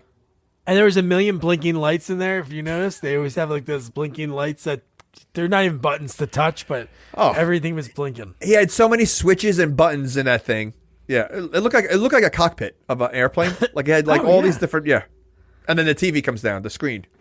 Yeah, and I love that he's on the phone with Foxtrot, and he's Santa. His call name's Santa. I love that he goes, I need a full DNA write-up on one Jorge Villalobos and Greg Focker. And he goes, all right, that'll take a week. And the guy goes, negative, I need a 12-hour turnaround. And the guy goes, okay, Santa, out. I'm like, what? So how much pull as a retired guy does he have? Like, is he really retired? I don't know, but he has a 6.5 day poll that he can change. The guy says it's going to take a week. He goes, 12 hours. He's pretty high up. And it's less than that if you think about it, because there was so much that happened in that morning. That he says, because that night is the party. He goes, I need you to meet me at this thing. I'll be there. And that's not 12 hours. So no. No, it was like 5 hours. Yeah. And then how about when Greg, because he's told to go to the secret lair to meet with Jack. I love that he calls Bernie and he goes, Jacko. He's like, where are you calling from? And he's like, I'm in the RV. Can you have Greg come out here in precisely 3 minutes? And he goes, all right. And he goes, hey, Greg, I think I think he says Jacko's acting more like a wacko right now. Yes. But did you notice that when they're walking outside, you see Dina and Barbara Streisand having a one-on-one, and she's using hand puppets to initiate sex? Yes. But does that really work? Like if you're struggling with your spouse because they're not paying attention to you, do hand puppets work? What? I mean, that seems like a little extreme. That's right. I mean, because it wasn't even conversation. She was basically having the hand puppets have sex. Yeah. It's so stupid. Maybe Roz gets her rocks off on that. How do you like to be touched by Jack? And she's taking mental notes for later after they groom him for swinging. Well, considering that, so the hand puppets had sex while Dina was reenacting it. Plus, it had sex with the dog. So really, the hand puppets have the most action than anyone in the movie.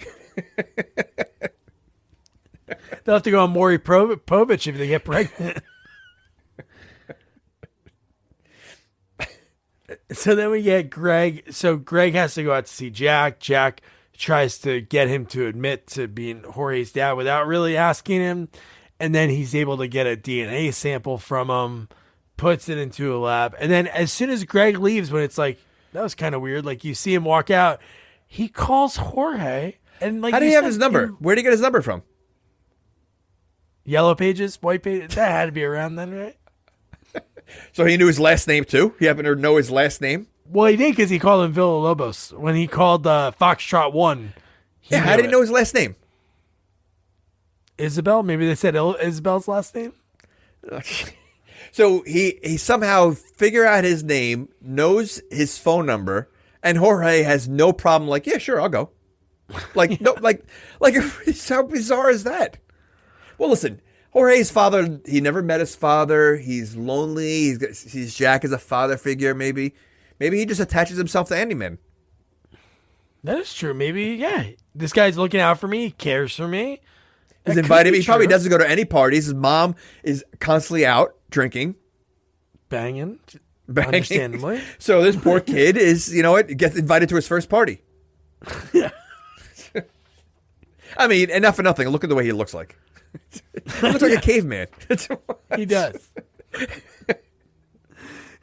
And then at the party, you see like all a bunch of Fockers, and like we talked about with the scene when, what's his name? Bernie's like miming the pregnancy thing, so she knows that the whole family pretty much knows. And then when Jack brings Greg over to meet Jorge, what a weird scene, because the whole time he has his hand on his shoulder while he's talking like, hey, do you see each other? Does he look like a young Jewish Marlon Brando to you? And it's like, what? And he doesn't really explain what he's trying to do, and then he leaves him there. So like, what are they supposed to do? Like, it was just weird. It was just didn't make sense. I was hoping for more Fockers, like to see like a couple like crazy uncles or something. Just like you didn't see any other family members. I mean, you saw a bunch of people there, but like I expected like the whole point is that you have a bunch of Fockers in one place. I'm sure there's a deleted scenes. I'm sure there was, because the thing with Stiller, he has a lot of those buddies. I was hoping for that too. Like even like his movies, like I really enjoyed this movie, but I like his movies where he has buddies, because I think sometimes his buddies, like Rob Corddry in The Heartbreak Kid, I think their relationship's really funny. But no, you're right. That'd have been a great moment to have. Anyway, Jack Black, he was good buddies with Jack Black. Just Jack being Black goofy could have been a Focker. or just 100%. Like I just think it would have been funny, just like something, because the whole point was Jack didn't want to go there dealing with all the Fockers in one room, and there was like nothing that came out of that. Nothing. Like it was like a normal party. Yeah. But the one thing that I did have to ask you about, so obviously we're not in the CIA, right? You're not in the CIA? Well, if I was, I can't tell you. That's true. That's true. How about the fact that Jack goes into the bathroom, he like puts the vial into the Tom Collins, and then he walks out, and there's a guy in a waiter uniform with, well, I guess it's just a Hawaiian shirt for the restaurant. And then he has the waiter tray, and he says like, with fresh lemons, squeezed lemons. And that was like the code. They switch. What about the other people working there? Wouldn't they be like, hey, Tommy, get a load of that fucking guy. He doesn't work here. Right. Do they do that? Like CIA, can't they just meet in the parking lot? Why do they have to do it right in front of people? If you went through the kitchen, you would see like three guys tied up in the corner. Oh, wow. That's how the CIA does it. Not that I know firsthand. Oh. I'm just saying. Wow. It's very revealing. It would be great if he gave it to the wrong person, like he gave it to like a regular waiter. Yeah. Yeah, one of the Fockers is drinking it, and he's like, he has the thing. He's like, hey, I want a prize. See? A Focker. We need more Fockers. We needed more Fockers. Besides Bernie, my other favorite scenes in this movie are the truth serum. So this whole part, when you get Greg in the bathroom and Jack like confronts him about Jorge, And then he looks in the mirror and he sees Jack holding like a needle behind him. And the fact that Greg, who's a nurse, sees that, and no matter what, even if you're a nurse or not, you think it's kind of weird. The fact that he gets him with the old, hey, is that some tartar sauce on your shirt? and he's assuming that he had tartar sauce. What if he didn't have any? Like I was thinking that too. I'm gonna guess that he didn't. He probably didn't have any tartar sauce. So the fact that he's looking is ridiculous, and the fact that he knows. Listen, at this point he knows Jack. He knows Jack's always up to something, and the fact that he sees something behind his back, he's holding it behind his back, and he's still gonna fall for something. Like you know what? Focker should have been smarter than that. Yeah, no, should have 100%. It would have been funny if Jack got stuck with the truth serum, and then we have a whole different speech. Yeah, he goes to do it, and somebody like opens a door. A Focker opens one of the bathroom doors, hits him. The thing goes into his own neck. That would have been good. Yep. See. I'm telling you, we needed more Fockers. That would have more Fockers. That whole scene would have been good. More Fockers. Can never enough. I can't have enough Fockers. I just love his first lines of the truth serums. He says to his wife, "Hey, preggers." And then right after that, he looks at the little kid and he says, "Ooh, look at you in that little red outfit. You look like a little devil baby. Put you on a can of ham." Well, okay, so I have a question about truth serum. I mean, I've never had it. I'm assuming you haven't. But no. One, does it make you like drunk? Because he's acting very drunk. And two, if it is a truth serum, does he always like call his wife preggers? Like everything out of his mouth right now should be like liar, liar. Like everything should be the truth right now. Yeah. Right? Like that's okay. I don't know. I can't imagine it acting drunk. Like I don't know. Like first of all, it's almost like he's drugged. He is drunk, but he is drugged, slurring a little bit. But like seriously, how does a truth serum work? Like I can't fathom that if someone gives me that truth serum, that all of a sudden I just start telling the truth. Like it's just so bizarre. Like I wonder if there really a truth serum out there? I don't see how it's possible, but there's probably so many things we don't know about that they can just do. Well, I'll tell you right now, I would not want anyone that I know have a truth serum because I don't want to know what they really think about me. Whoa. And his speech is so great when he has to go up for his speech. And I love when he was talking about his beautiful wife and he loves her. And people always say, look at your future mother-in-law to see what your wife is going to look like when she gets older. And I love he goes, Dina, Bobina, Banana, Fana, Fomina. And then he even says, and when it comes to Dina, I'm a looking and I'm a liking. I like it. Well, he also doesn't he talk about his wife's boobs? Yeah. That's the first thing he says, like in front of everybody. Yeah. So I'm a looking and I'm a liking. That was awesome. And I think he says a few more things. Maybe he talks about Jack, but when he gets Jorge to come up and he looks at him and he goes, and then I had this kid that I didn't know about for 15. Oh no, he didn't even say that I didn't know about. He goes that I've been hiding for 15 years. And then he goes, come here, yo soy a papi. When he starts talking in Spanish to him. How awkward was that though? I mean, this poor kid.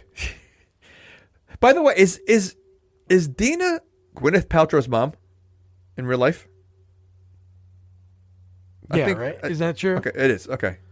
I don't know what made me think of that. I just wanted to confirm it. Yeah, first, when I was watching the movie, I thought she was like Terry Polo's mom in real life. That's it, right. That's what I thought. But then I vaguely remembered that it's Gwyneth Paltrow, but who knows? Yeah. All right. Anyway. All right. Anyway. I just wanted to name drop. And his last line. What, like, you know her? You wanted to name drop like Gwyneth Paltrow? In the CIA, I know everybody, a lot about everybody. Oh, you just admitted it, man. No. Okay. Hey, Jack, Pam's pregnant. Fuck her out. And then he just like falls back. Fuck her out was classic. Just the way he did it. It was his mic drop. And also randomly before this, Bernie falls through a table. So that's like the second time he just fell really on his own. I think it's when he was dancing with Roz on the dance floor. He runs to do like some move, flies over a table. Well, he was dancing before that. He was dancing. I mean, and he was doing well. I mean, it was Dustin Hoffman dancing. It was pretty Oh, good. yeah. But, Yeah, I mean, I'm starting to think that Bernie's an alcoholic. Oh, he's on something. Because how about the next morning, Greg wakes up in bed with his parents with a note on his chest, circle of trust. So how does that happen? So Greg passes out. See, again, it's the Jewish parents that are like overbearing on their children. They saw him pass out. They were worried, so they put him in bed with. They snuck him in bed, and they put pajamas on him.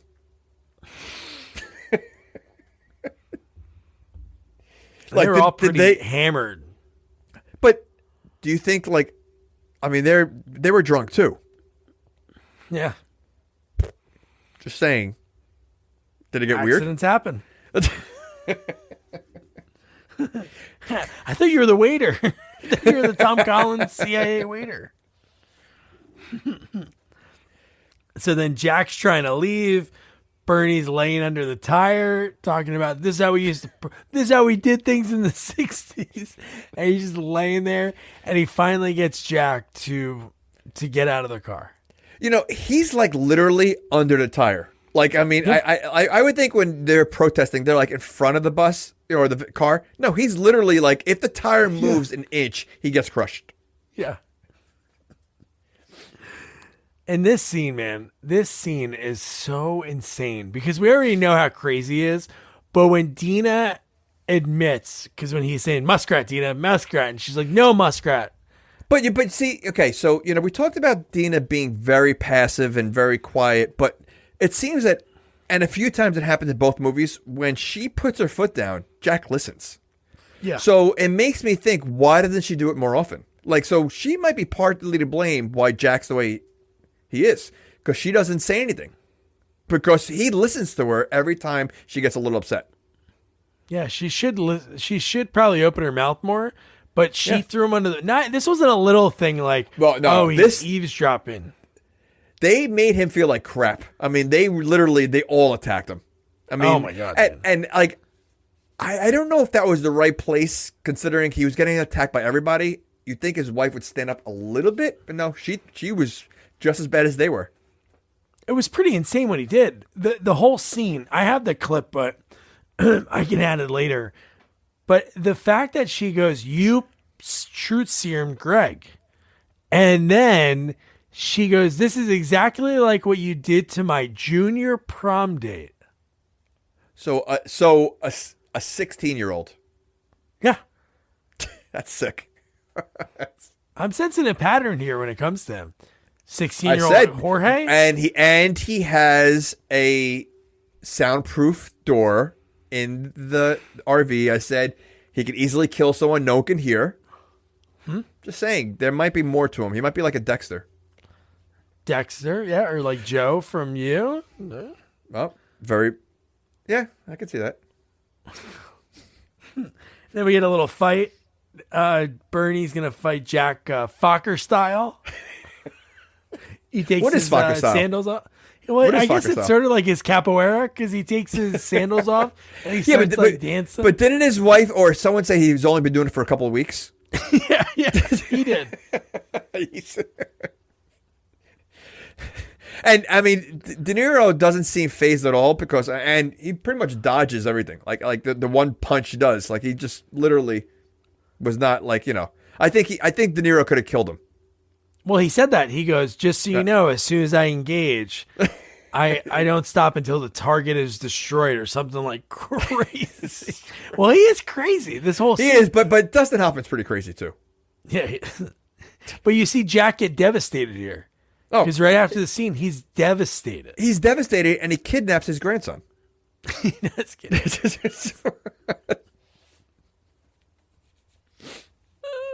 And then we get him leaving, and so Jack's on the road with little Jack, and Greg's like, I gotta go after him. I have to stop him from leaving the island, so I need him to be here. And so then they go together. And how about, again, Bernie, a nice dad. He wants to help out. He goes, I gotta come with you. I know this island like the back of my hand. And he goes, man, this map isn't making any sense. And the first joke in your head, right? You think, oh, the map's upside down joke. And he goes, well, Dad, that's a map of Detroit. That was pretty funny. That was pretty funny. Oh God! And then they both get arrested, which. Well, what? First of all, where are they? I thought they were in Florida. Somewhere in Florida. Yeah. They're on an island though, right? Yeah, they are. I guess it's called an island. I guess they are an island. I guess that's true. Somewhere, I don't know where. Are there islands off of Florida that's considered Florida? I don't think so. Well, there's Florida Keys, so maybe it's down there somewhere. Maybe one of the Keys. Little island. Right. Coconut Grove, I think it's called. But no, what are you going to mention? The cop that he's a full redneck from Arkansas? Honestly, I wrote that down. I'm like, he does not fit the island profile. No. At all. You get in that car. I told you, get back in that vehicle. And then Dustin Hoffman is just trying to talk to him. He gets cuffed. Greg gets cuffed. And God. Well, they get cuffed and tased. Well, not even getting tased. He's getting tased while Dustin Hoffman has a gun pointed to his face. The guy's just ready to shoot both of them. And I think that's the coolest thing about it, because Jack, the CIA guy that knows everything, when he turns around because he gets the phone call that it's Rusty Bridges is the guy, the baseball player. Do you think that an RV can turn around like that without flipping over? No. It does like a donut. That is no way that's going to happen. And why did he have to do it that hard? I mean, once he realized, why couldn't he just like slowly turn around? Like what was like why did he have to speed and do it? Well, I think his little Jack was his moral compass because he gave him a little look and a point. He did, but and then made him change. Okay, so he can't slowly. I mean, he does have a baby aboard, so I mean that easily could have crashed. I mean, why did he have to like spin out? And let's not forget the bait. Well, exactly, but the baby was in the front seat, which is a no-no. That is true. That's illegal. And was there a seatbelt on? I don't even think there was a seatbelt on him. No, he was in a car seat. Car seat, yeah. Okay. Front facing, you fly through that windshield, and it's probably bulletproof glass, shatterproof, so that baby will just turn into like an egg. You just well, again. So the fact that the RV is spinning out, the kid's in the seat, he would have went flying. Yeah. Okay. But like I was mentioning, like when he shows up, you're thinking, oh, CIA, he's going to talk his way out of it. That Arkansas guy, he was like, no nonsense. He looked at it. Nonsense. It says here retired. And then he like gives him some lip. And dude, he friggin' stun guns him like in seconds. And he starts shaking and falls to the ground. No, this not what I expected. You figured he's gonna throw the card out there. All right, everything. I'll take care of everything, like he did with the first movie. With the bomb threat. And nope. So this jail scene was pretty funny. Before the jail scene, how about when they're searching through the car and the guy comes out? He goes, "Hey, I found a rubber booby." What do you think they're thinking when they find that? Because they don't think it's for feeding. So what do you think? Like, they think that that's something he wears? Like, yes. And where are they taking this kid? Child services? Because this kid's got to be going somewhere. Like within seconds. They don't usually like say like, oh, let me get somebody else to pick up. They have a guy that has a young kid, even though it's his grandkid, with a booby in the car. That's pretty crazy. And what if they hit a button? What if they're searching that? They hit a button. Hey, what's this do? They open up the secret lair. That's got to be illegal what he has. There's got to be some illegal stuff in there. I would think so. But wouldn't they be questioning why there's only one booby? Because there is only one booby in that thing. There is. What is this freak doing with this one booby? Or he has to explain it away. Oh no, it's actually just that's probably even worse. Like if somebody finds your rubber booby, that's probably better than you having to explain that it's explain that I wear it because I pretend breasts. That I'm yeah. Yeah. Oh my God. No, but the jail scene was good because you had like the most drama like throughout the whole movie and like serious acting because you have some serious actor like Ben Stiller. But when they start talking about the circle of trust and Bernie goes, "What circle am I in?" They go, "You're not in the circle." Yeah, and then Greg says, both of you aren't in my Yeah. circle of trust, and you have to earn your way back into it. Just how serious when they start talking about circles of trust and just how serious Greg is, and just the way it's just so funny. It's just the stupidest thing, but the most important thing.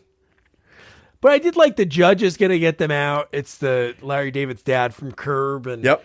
Roz But you is, think it's because Bernie being a big time lawyer, and that's not why they got out. it's not because it's because of Roz. Roz is like the real hero of this movie. She really is. She is. She She- saves Jack's I was marriage. going to say, she saves the marriage. She definitely knew about the baby and helped, with that. She's got them out of prison. Like, she's a big time dealer. Yeah, she's the best. She is. Roz, baby. No, but I do like when Cedric Yarborough, who like right after this is on Reno 911, within like probably around the same time Reno 911 got picked up and was on Comedy Central. But Ben's like, we're going to stay in here a little bit longer. And they close the door. All right, we're going to have the wedding next week. And it's like, next week. And then he's having all these demands. And He you wanna has be in my balls all great of a kid's sudden. life? Oh, dude, yes. Yeah. But see, like he had these same balls at the end of the first movie. Like he got him after Jack calmed down, and what happened between that movie and this movie where he kind of reversed and went back to the beginning of being scared of Jack again. He kind of squashed that at the end of the first movie. Yeah, Remember no, he he was doing should have. kung fu. He was doing kung fu in the. Yeah, he should have probably built on that. But Yeah. then you wouldn't have this movie. Like you could have a sequel Well- with him being the strong character. Listen, that could have been funny. Like him and Jack battling now a little bit more. On even keel. I forget the third movie, but maybe they do that. I don't know. I don't remember the third one at all, and I'm not in a rush to see it. I just remember Jessica Alba being a love interest sort of Ben Stiller in the movie. I couldn't tell you. I just Something know like it's Little Fockers. Little Fockers. Is Dustin Hoffman in the third one? No. Oh, I think they are both in it. Maybe not as much as, but I think they are both in it. Okay. They sort of have to be, So, how about if you wanted to move the wedding up and your father-in-law said, okay, fine, but I have the officiant of your wedding and it's your soon-to-be wife's ex? I don't know. I feel like it was so unneeded to do. Like it was just again to use the first movie, but like it just didn't make sense. Honestly, I didn't think it was that funny. Like I don't think it was funny. What I thought was funny was him playing the pan flute perfectly. that was the Zelda thing, right? It's called a pan flute. Yeah. How do you know? It was in a South Park episode.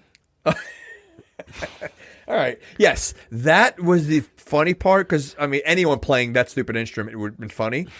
But okay, we just lost all of our pan flute listeners. Have you ever seen a pan flute? I've never seen one in person, only in cartoon form and this movie. That's it. That's the only time I've ever seen it.